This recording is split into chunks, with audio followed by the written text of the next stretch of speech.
The new channel.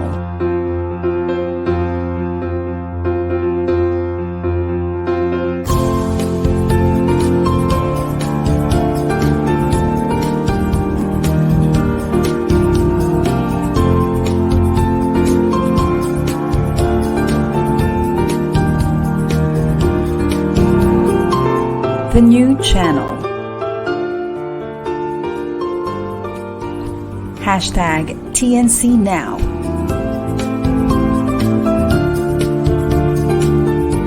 The views, opinions, and insights expressed in the following shows are those of the host, producers, guests, and viewers. They do not necessarily reflect the position of the channel. Viewer discretion is advised. Hello and welcome to the new channel. Our passion transforms a community that sees and shares all things new. This is Julia Robillos streaming live from Quezon City, and you're watching Inspiring Moments on TNC.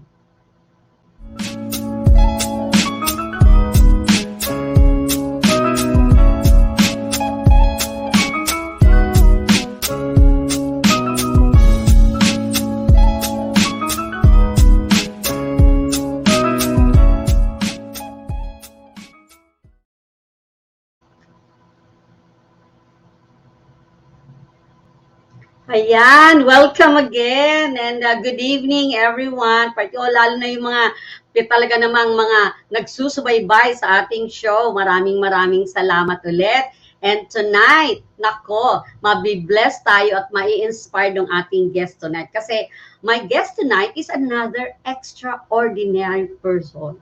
Extra talaga ordinary, hindi talaga siya ordinary ha. Kaya talagang sobra ako nabibless because you know, lahat ng guest natin dito, pinagpipray ko yan.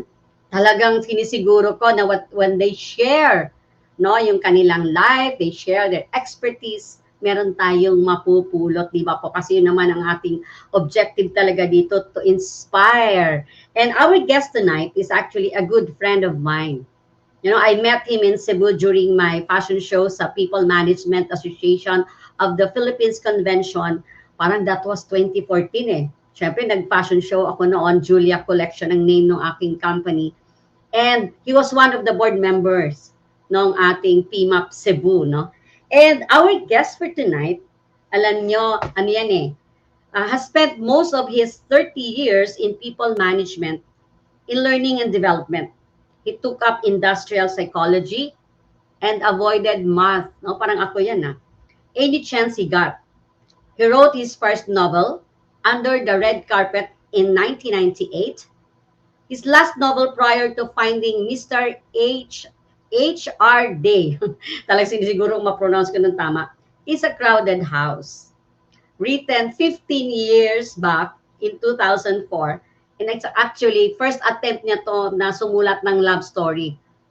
Kung may time mamaya, tatanong ko bakit hindi nagtuloy yung pagsusulat niya ng love story. Alam niyo ang Lord, may mga paraan yan para taning ka sa may iba-ibang bagay, no?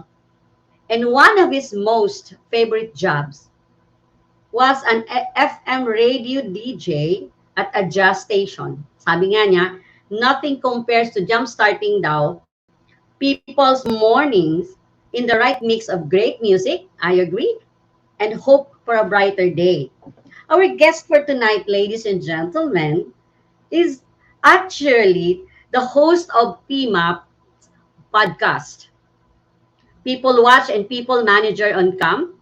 He's also the National Editor-in-Chief of the People Manager magazine online and served as the Committee Chair for Branding, Marketing, and Communication of PMAP.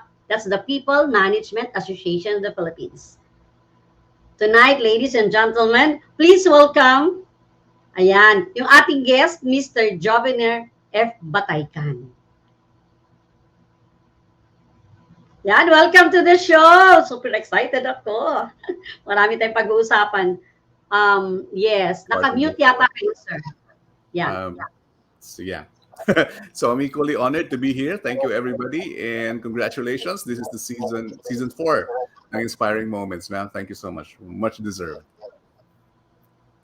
Ayan, ako, alam nyo, ako rin naman, sobrang honored ako talaga Mhm. na naging guest kita today. Alam nyo, sabi ko nga every encounter, every person na nami-meet natin every day sa life natin, iti-treasure natin yan. Because yan ay kinunit ka ni God yan, kinunit ka ng Diyos. Yung mga ganong opportunity kasi, bibihira yun eh. So make sure, di ba, last time po kasi, Job, without your Mhm. knowledge, no? Last week, yung aking show is all about life is what your relationships make it. Wow. And then, isa doon sa sinabi ko is, ang natutunan ko sa life ko, kasi magsi-60 na ako ngayon, Wow, ngayong, okay. bukas na pa ngayon, 29, 30, on July 1st. Yun aking Happy birthday. I will be birthday. 60 years old. Thank you. And sabi ko nga, never stop building good relationships. Ayan. Kaya, ikaw na met kita or I met you how many years ago? 2014. Today is 2023, Nine, no? nine It years was ago long time. naman. Yeah. Mhm. So, ito po ay talagang opportunity and biglang ito may inspiring moments na ako kaya isa ka doon sa alam kong Thank you po. will inspire people. Yan. Kaya may tanong lang ako kasi curious Yes, lang ma'am. ako. You left a very promising career in media. Kasi with your very powerful voice, alam ko talagang meron kang place for media. You can be a very good anchor man, di ba? And talagang very promising yan, alam ko, no? May prestige na yun, may honor pa. Siyempre, meron ding economic or monetary rewards doon. And then you shifted to people management. And alam ko yung first few engagements mo with people management, so handling mga people issues. So was there a turning point? Or what was the turning point from a very promising career in media that you shifted to people management? It, the truth of the matter was I started with HR, and then I got married, and then my former wife moved to Baguio City. So I followed her and my daughter. I went there, and then I stayed there for about a little over 2.5 years yet. But there was nothing there. There was no job for me. So it was the only job I could ever find. So dun, I found a radio station. Yung malapit sa Diplomat Hotel, ma'am. There used to be a radio station there. It was a jazz station. And that's where I worked. And I've always been very really realistic about, the job itself. It wasn't at that time, it wasn't really that well in terms of monetary returns, hindi po talaga siya lucrative. And so if I wanted to raise my daughter, it's not a job I could hold on to, even if it was the best job I ever had. So I had to go back here in Cebu. And then doon na po, I went back to human resources, pumunta ng sales, and just about anything that I could build up in terms of career. Wow. Na-touch ako. Because of love. At yun pala yun, no? Love pala ang Mm-mm. dahilan. Kaya ka napunta doon. Oo. But, diba, pero HR pala is your first love din. First Yun love ang talaga sa Yun lang po kasi because if you took up industrial psychology, parang yun ang career path mo eh. Parang papunta ka talaga ng people management. So that's where I tried it. And then kaya nga po, but then my marriage got in, so I had to, follow. Yeah. What's good Yeah, for the alam niya, family. ayan. Yeah, sabi nga niyan, all things work together for good. For a Yes. higher purpose kasi yan, di ba?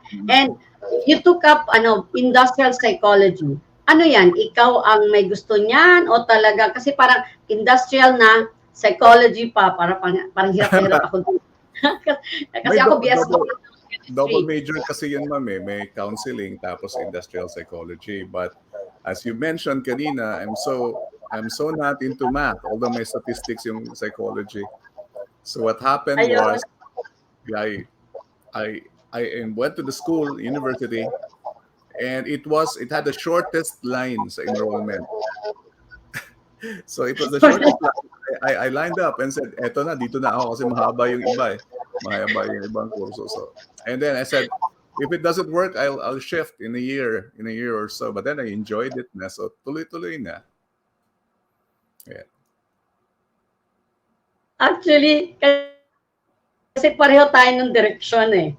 Like ako, yung mag-graduate ako ng high school, sabi ko, ano ba yung kurso na pagka-graduate ng college? Eh, malaki agad na sweldo. And then nakakatuwa, ang nakakatuwa, sabi ng classmate ko, ang tita ko, Kem Eng siya, so ganito ang sweldo niya, may kotse pa. Ang sinabi ko lang at that time, I said, ayan ang kursong kukunin ko.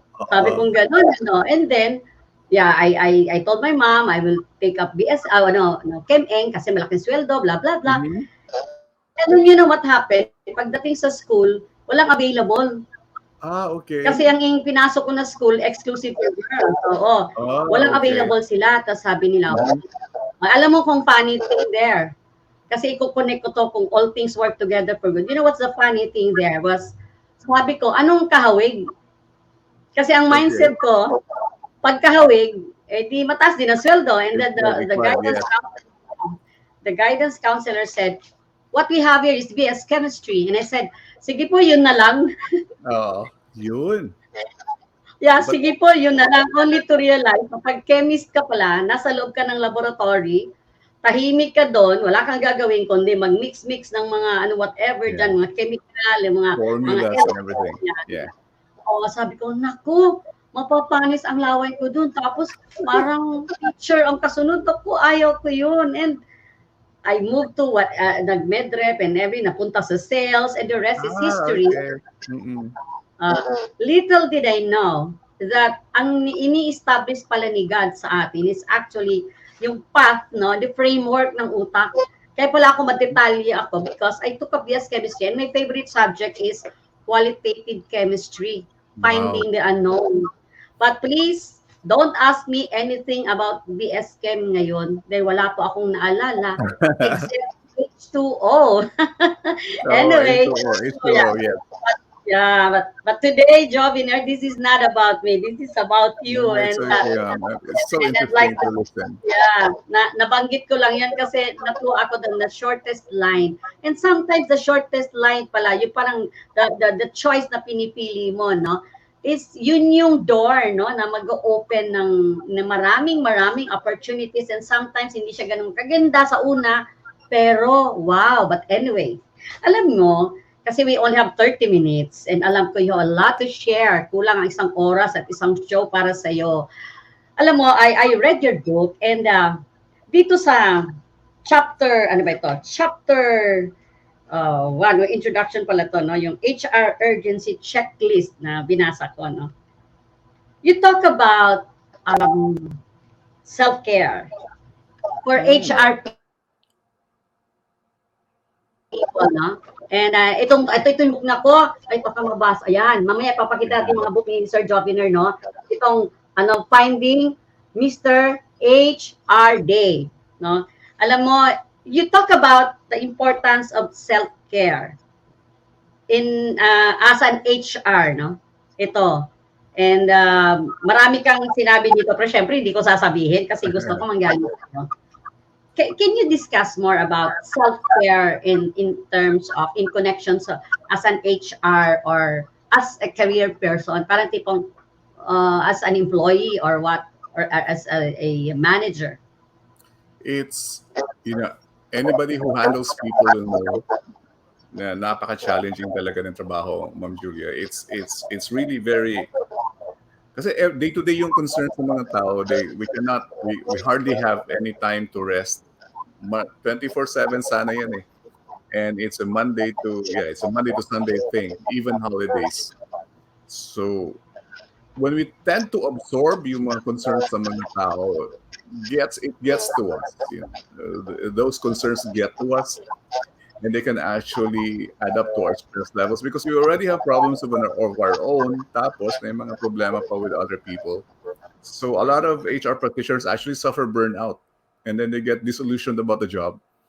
And so they needed to really realize that before they can take care of others, katulad nga nung sa airplane, di ba? Before you help others with their masks on sa oxygen, you really have to put your mask on first. And I think that's very important. We have to take care of ourselves first and foremost so that we can actually brave it out. Kasi if you want pang matagalan kasing career to eh. If you want to be good at it, you have to be ready psychologically, emotionally, and physically. And that's why it's so important for us to take a break, and then relax, and then the mindset na talagang we're here to help, and it's a noble thing. But again, we start with ourselves. Yes, I agree, no. And then that leads to my next question, no. Yung about mindfulness, not just about yourself but for your career. Can you share more about being mindful, no, as a career person, as a personnel, as an HR? Ano It's yung it's e- mindfulness na sabi mo yeah, rito? it's easier said than done. I had, my brother-in-law is a psychiatrist, and he's really good at, mindfulness, and I'm learning from him, considering the stressors that he has. And mindfulness is all about being in the here and now. It's like tomorrow will take care of itself. Yung kahapon, kahapon na yun. And then you move on. You always move on. But it depends kasi ma'am sa mindset ng tao. Because if, for example, we have a lot of traumas and bad memories and pains that we always carry with us. Nadadala yan on a day-to-day basis. For example, the trauma will, make you feel afraid na baka babalik ulit yan. That there will be recurrence of what had happened to you. So it doesn't, it's almost unavoidable that you can actually start worrying about it now and tomorrow. But you really have to ground yourself. I realized that, that's why I've always loved music. It's the best way to manage your anxieties, your worries. And then you have to have, and I'm not really religious, I'm not ultra religious, but it helps to have a relationship with God. Uh, Most of the time I'm alone. And if you're alone, that conversation with Him, and of course, my patron saint is the Santo Nino. And it's about those conversations that actually help me, it actually helps me manage worries. Parang you surrender everything, and then of course, you enjoy. You take time to watch movies, have fun, watch stand-up comedies, watch concerts whenever I can. So yeah, and so all of those things, and they bring you back to earth, and then everything else is worth it. Yes, I agree with you kasi alam mo, ano yan eh, yun nga sinasabi natin, Permi, we're only given 24 hours, di ba, a day. So, 8 for yourself, 8 for relationships. That includes your relationship with God, relationship with all your friends, your colleagues, no? And then 8 for your job, meaning to say, sa job mo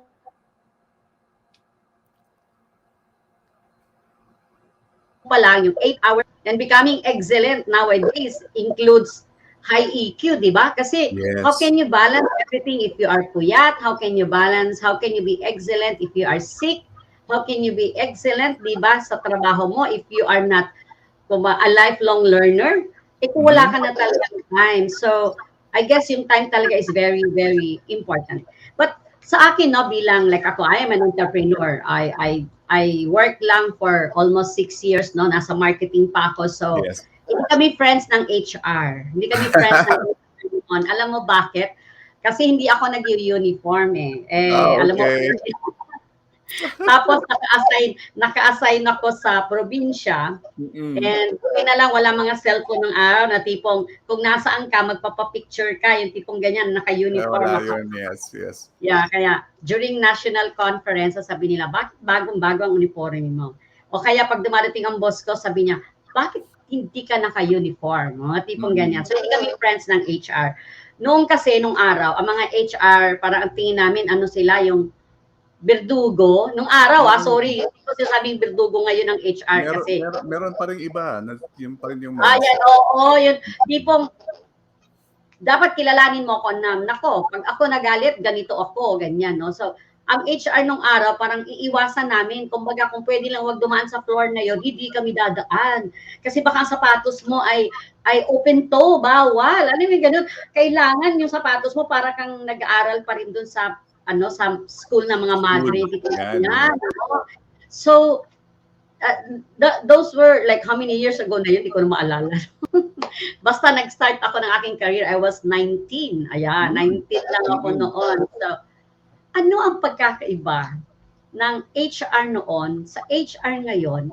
And kasi ito, I'm sure, yung mga bagong HR ngayon, I mean, yung mga big corporations ngayon, aware naman sila of what is happening na ano ang dapat. Yeah. Pero you from the learning, coming from a learning and development department, no? Kayo kasi yung talagang nag-i-influence o nag-try to shift the mindset from the old school to the new school of thought, di ba? Ano ngayon ang pagkakaiba at ano ang dapat gawin, or kasi yung mindfulness, idudugtong ko yun dito na pagka hindi ka mindful also of your career, of your future, sigurado ako magiging obsolete ka kasi yung ginagamit mo old school of thought di ba? Mm-mm. So can you share something Yes. doon sa sinabi ko, Mr. Joviner? Yung katulad ng book itself, the title of the book is Finding Mr. HRD. It came from a letter when I was still working with HR, long time ago. May nagsulat kasi, and then the guard asked everyone in the building, in the company, there were 3,000 of us, asking for who's Mr. HRD kasi daw may sulat para sa kanya. And then she gave up, Lady Guard. So when she gave up, sabi niya sa akin, nakita niya ako sa HR, sabi niya, sir, baka employee natin to, hindi to expat, hindi visiting, hindi visitor eh. So I looked at the envelope and it was actually scribbled, wala pong postage stamp. So I said, hindi galing yan sa mail eh. Mas malamang nilagay yan sa box doon sa gate. So I said, I think aplikante yan. Can you open the envelope? Binuksan nga niya and I was right, aplikante, babae. And apparently, siguro nagtanong siya kanino ko i-address yung application letter ko. Sabi siguro HR din. Nahiya siguro magtanong ko ano yun. So nag-assume siya na tao. Kaya doon lumabas yung pangalan, Mr. HRD. Nakakatuwa, pero it's also reflective of how people see HR. They don't really understand what HR is all about. After the pandemic, hindi pa naman tapos yung pandemic, but still ongoing, a lot of realizations about work. So Ma'am Julia, di ba, gusto na nilang, don't work from the office, work from home, and all of those things. And this is very important. I think this is the gist of what I would like to share to your audiences. We always say that we have to think outside of the box. But the truth of the matter is, tayo sa HR, we are part and responsible for creating those boxes. Ang lalim po ng mga boxes na pinagagawa natin kung saan pinapakilos natin yung mga tao. Katulad ng sinabi niyo po, the house rules. A lot of them are obsolete. Pwede na po sanang tanggalin natin. The biggest and the deepest box that we place our people into, yung 8 to 5 schedule na yan. Kasi for example, if I can reduce my work time from a 10-hour job, I can reduce it to 1 hour, will I do it? Most likely, I won't. Kasi naman, hindi rin ako makakauwi ng maaga because I really have to work 8 to 5. So, that is a deep box that we're all in. Dapat kasi ngayon, there should be no box. Hindi ibig sabihin na we won't have any rules. Meron pa rin po. But these are responsive rules that are fit for the new generation, sa mga taong dumarating. If we do those things, we help each other. HR helps the employees and the employees help managers and people managers, so that po magiging collaborative yung relationship nila. We're not there to really control them. We're supposed to, make them realize their potentials. So yun po pinaka-importante. There should be no box anymore. And if you're still holding on to those concepts na napakaluma, then mas stress po kayo. And then people will leave you and they will go for someplace else. They will go someplace else. Nako, totoo talaga yan. Kaya nga yung sinasabi nila, di ba? People join companies, but they leave their managers or their HR manager. And kasi alam mo ako, Job, I also talk about image and branding now. And I talk to few, not naman many, HR, and they still want to stick to that. Alam mo yung sapatos, big issue talaga yan. yung shoes na yan. And I've been begging some HR people to, you know what, change na. That's old school of thought ng image consultants. So, kasi wala na nga yung mga yun eh. Wala na sila as in, nag-retire na sila sa mundo. Tapos yung libro na nila, yun pa yun ang gusto niyang i-follow. Yung shoes na yan is really a big issue. Big issue to the point that one employee, I was commissioned to conduct a seminar for this very big insurance company. That one employee, the HR head decided to commission my, to get my expertise there, and asked me to discuss. Alam mo yung sapatos lang, kasi bakit daw memohan sila na kailangan naka-close shoes sila, ay yung kanilang presidente ay naka-stiletto. What's the difference? Dahil ba sa title? So it was really a big issue. And tama, it's a manifestation of an old mindset. Kasi 2023 na ngayon, wala namang kinalaman yung sapatos, nakaupo ka naman, naka-stiletto ka, anong kinalaman ng sapatos habang gumagawa ka ng business plan o ng mga strategic plan mo dyan, samantalang hinuhubad din naman yung stiletto. So ako din, nag-change din ako ng, ng approach na that's old school. And you're saying sometimes yung iba nagbibigay ng box. O ito yung box, think out of the box. Pero ito yung box, ang laki-laki. Pero yung corner na yan, diyan ka lang umikot sa 4 na corner. Hindi ka pwedeng tumalon sa box, So meron pa din, no? And I think that's an opportunity for us and opportunity for them to really look for advocates. I will not call myself as trainer, but advocate ako ng mindset na bago. Hindi ko lang alam paano ita-title ko, pero I think that's the role that we have to play, no, sa mundong ito, because you'll never know. I remember, Job, how many years ago when I decided to really advocate about civility. Yes. And then somebody told me, Julia, how can you change the mindset of people na rude? Hindi naman ikaw nagpalaki yan.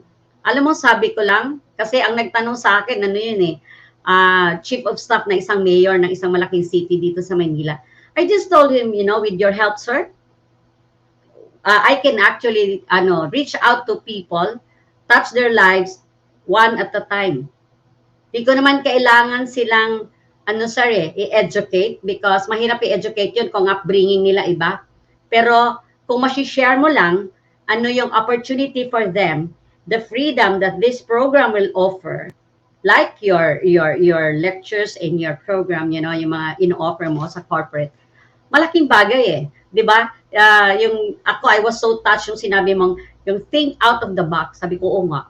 Kasi I'm the type of person na pag kinulong mo ko sa kahit gaano kalaking box pa yan, kahit kasing lang from Pasay to Monumento pa yan, yung box na yan. Pero lalagyan mo naman ako ng yung box na yon, merong 4 na corner lang, doon ka lang umikot. Sabihin ko na lang, sige, dito na lang ako sa gitna, tanungin mo na lang ako kung anong kailangan mo, but you will never expect something from me na makakapag, jumpstart ng isang malaking project. Why? Pinutulan mo na ako ng creativity So, in your case na, in your what you're doing now, how do you reach out to people and talk about this? Aside from being, of course, you're very well known sa PMAP, you're actually a valued PMAP member and or consultant, if I may say so, no? Paano mo na-influence yung iba ngayon? It's not there's no single way to do this, Julia. It's you are a trainer, ikaw mismo. So we go through that route. For example, I'm with LND, and so I get this opportunity like this. I can share my insights, like the book, and ang dami po nating dapat baguhin in the way we say things. And I tell, kasi most of my clients, I do management consulting. I really talk to leaders, and I said, one of the things that we really have to change, yung palaging sinasabi natin na do not reinvent the wheel. I think we should not be afraid of reinventing the wheel, because by the way, meron na pong gulong na bago next year. Michelin is coming up with hindi na po siya na-flat na gulong, kasi butas-butas na nga siya. So it's somebody is actually reinventing the wheel. Dalawa yan figurative and literal. So somebody's taking care of it. The last time it was reinvented was in 1885 or something by Goodyear na ginawa ng vulcanizing, but it has been so long. Palagi kasi nating sinasabi, we should be mindful of the things we say to people. Like, yun na nga, think outside of the box, we put them in the box. And as sinasabi natin, do not reinvent the wheel. Kasi palagi yun, pag humihingi ng proposal, katulad ng sinasabi niyo po, may mga proposal, makikita nila yung cost, biglang sasabihin, I do not reinvent the wheel. Let us not be afraid of the wheel. It's going to be reinvented. It's going to be changed. And the most important thing is, let's welcome change. Yung talagang sincere tayo. Kasi literally or figuratively, somebody's gonna do it. Somebody's gonna take off the wheel kasi lilipad na nga tayo eh. And a lot of things. But when we say we are going to set our people free, creativity is part of it. They have to take ownership of what they're doing. Talagang we need to listen to them. Their ideas might be crazy at times, but they all start with the crazy ideas. Like it was Steve Jobs who said to his daughter, I will put 10,000 songs in your pocket.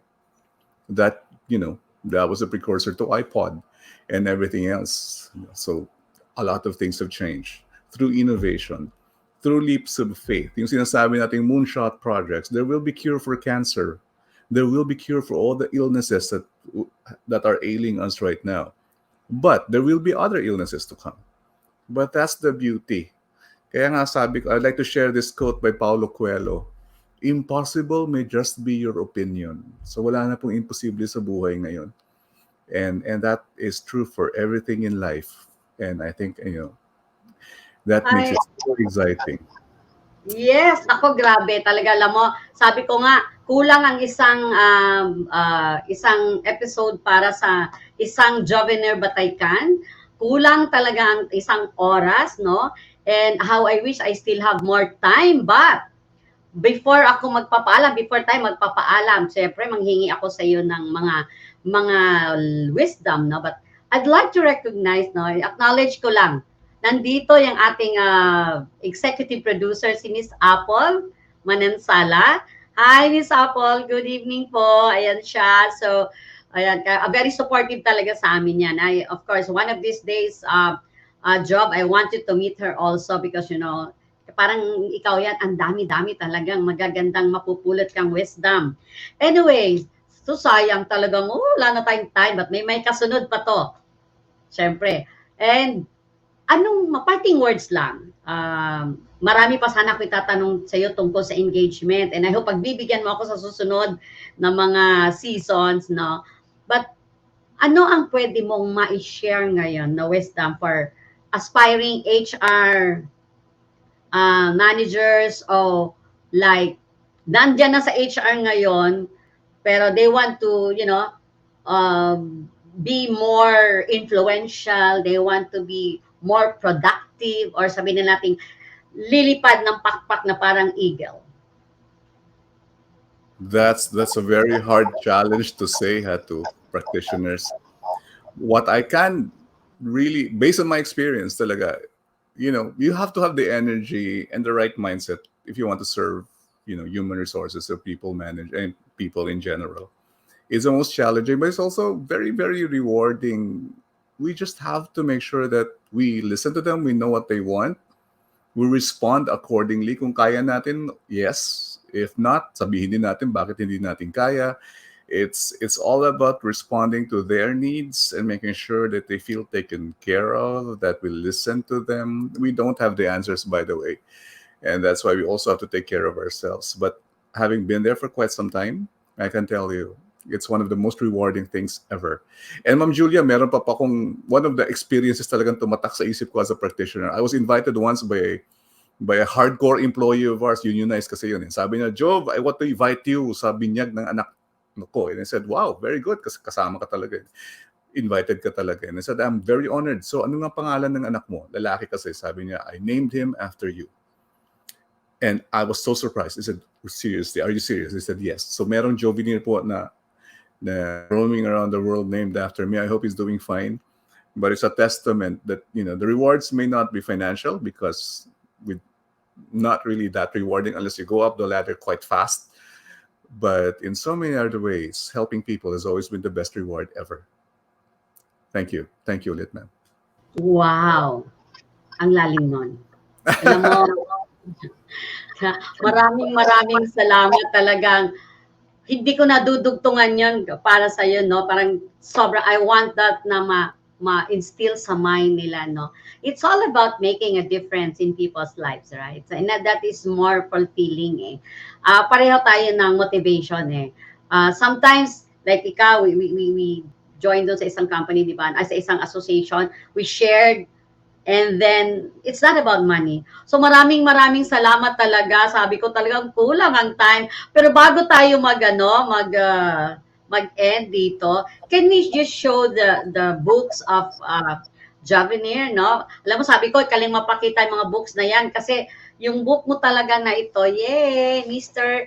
Paano, tama ba ang pagka-pronounce ko? Mr. H.R. Day. Yes, tama. They can find it sa Idea Central, no? Pwedeng bumili doon. Ma'am Julia, is it also okay if I can promote yung regional conference ng PMAP Cebu? Sure. Yes, July 6 to 7, Waterfront Cebu City Hotel. That's here in Cebu. Ma'am Julia was one of our most valued guests ever, and she still has a fan base in Cebu, a growing fan base in Cebu.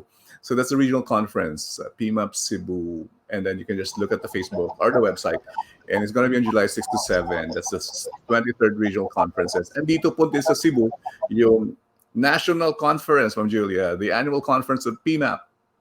So it's going to be October 25 to 27. So it's in Cebu. So you get a chance to visit Cebu and attend those conferences. Maraming salamat po ulit, Ma'am Julia and TNC, and of course, Inspiring Moments. Thank you so much.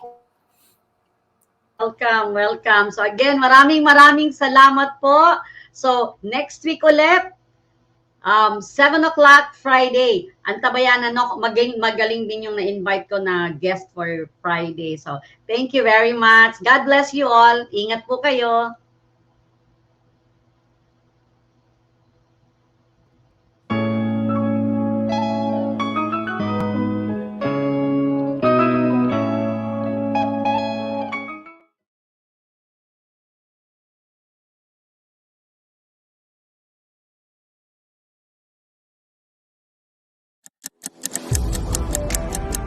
$86,400.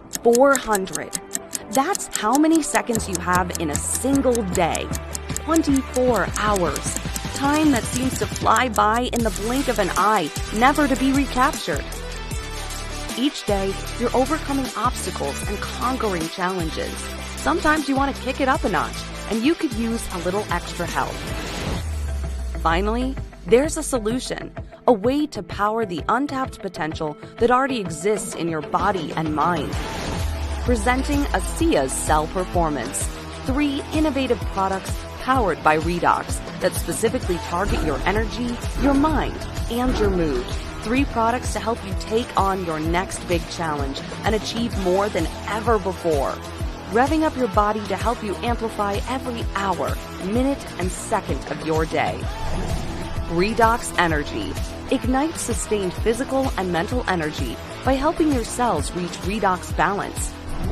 Redox Mind gives your brain a boost for sustained cognitive performance so you can think more clearly and focus more easily. Redox Mood helps you find peace of mind by supporting a feeling of calmness and uplifting your mood. Make your everyday moments count while you maximize every second. Get sustained energy, enhance your brain power, and lead a life of vitality and significance. The life you deserve. ASEA's Cell Performance, powered by Redox. Feel the difference.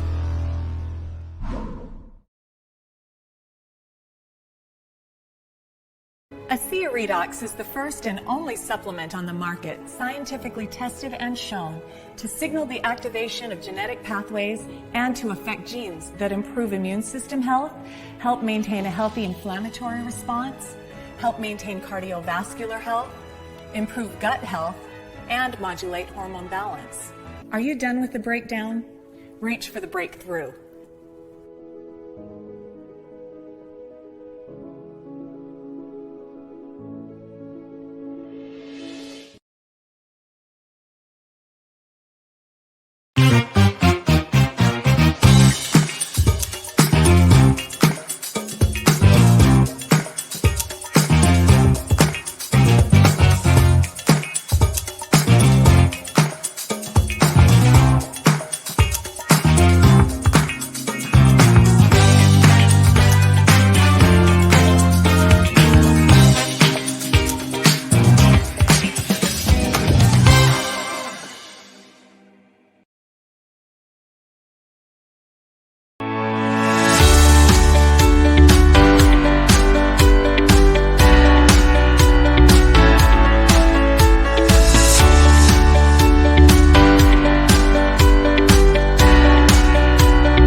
Are you aiming to gain admission to UP, Ateneo, LaSalle, or UST? Partner with AHEAD, the leading and most awarded tutorial and review center in the country, and we'll get you to your dream school. Visit our website to know more.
Are you aiming to gain admission to UP, Ateneo, LaSalle, or UST? Partner with AHEAD, the leading and most awarded tutorial and review center in the country, and we'll get you to your dream school.